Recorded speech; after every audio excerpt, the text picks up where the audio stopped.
كل سنة وانتم طيبين ورمضان كريم. الناس بتسأل امتى اقدر اصوم بعد عملية التكميم او التحويل او بعد عمليات السمنة عموما. بصوا يا جماعة، القاعدة الأساسية ان يفضل يعدي شهر عشان اقدر اصوم. طيب الناس اللي عدى عليها اسبوعين بس وعايزة تجرب تصوم، ما عنديش مشكلة ان احنا نجرب نصوم، لكن في شوية شروط. الصعوبة الأساسية في موضوع الصيام ان انا لما بقعد فترة طويلة من غير اكل ولا شرب، الحامض بيكتر جوه معدتي قوي، بيخليني لما اجي اكل احس بتعب. بنتغلب على الموضوع ده ازاي؟ بناخد دواء المعده سواء كنترولوك او نيكسيوم او ايا كان النوع، باخده قبل الفطار وممكن اخده قبل النوم او قبل السحور لو السحور متاخر قوي. بالطريقه دي بقدر ابطن المعده وما تتعبنيش لما اجي اصوم. حاجه كمان مهمه، التعب الاساسي بيبقى من نقص السوائل اللي بيدخل جسمي.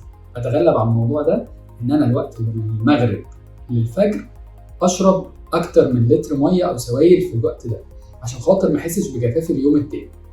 ممكن استعيض عن ده او اساعد معاه بمحلول معالجه الجفاف بتاع زمان ده، ممكن اخده. المحلول دوت فيه مجموعه من العناصر المهمه اللي بتسهل عليا ان انا لما اصوم ما اتعبش، بتحافظ على البوتاسيوم، بتحافظ على مجموعه من العناصر اللي بتخلي الصيام سهل شويه. نقطه كمان مهمه، هاكل ازاي او هفطر ازاي. انا شخصيا بفضل ان الناس لما تفطر خلاص، انا خدت النيكسيوم مع بق ميه صغير، صليت مثلا وبدات اكل، ابدا بالشوربه الاول.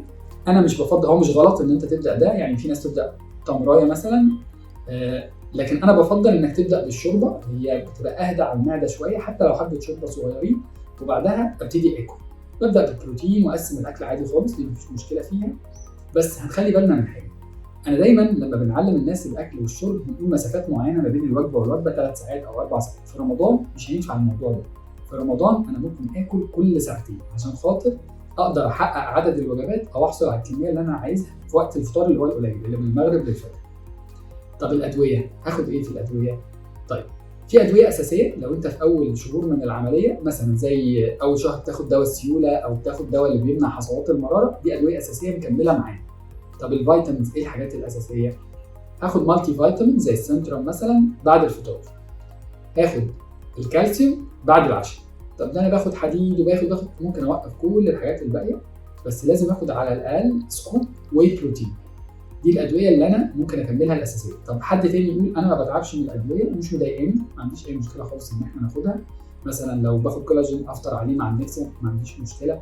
باخد مثلا دواء للشعر مع السنترم، ما عنديش مشكله. دي الحاجات اللي ممكن نقسمها. لما بنعمل كده بنقدر نصوم. طب امتى ما اصومش؟ يعني ايه اللي لو حصل اعرف ان انا المفروض ما اصومش؟ لو بعد الشهر بدا يجي لي اعراض مغص كلوي، وجع في دماغي قوي، دوخه شديده قوي وممكن توصل للاغماء في اثناء اليوم، طبيعه شغلي مرهقه قوي، الكلام ده كله مش هتقدر تصوم، وهتبقى عندك رخصه ان انت تفطر طبيا. طبعا ممكن ترجع لي او ترجع للشيوخ او الكلام ده كله، لكن في الاغلب ان ده هيبقى من الحاجات اللي هتصعب الموضوع ده.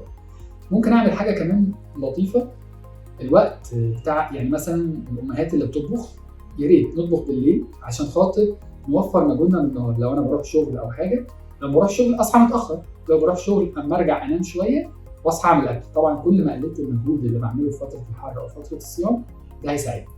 كل سنه وانتم طيبين ورمضان كريم، ويا رب كلكم خاسين وبصحه وعلى خير يا رب.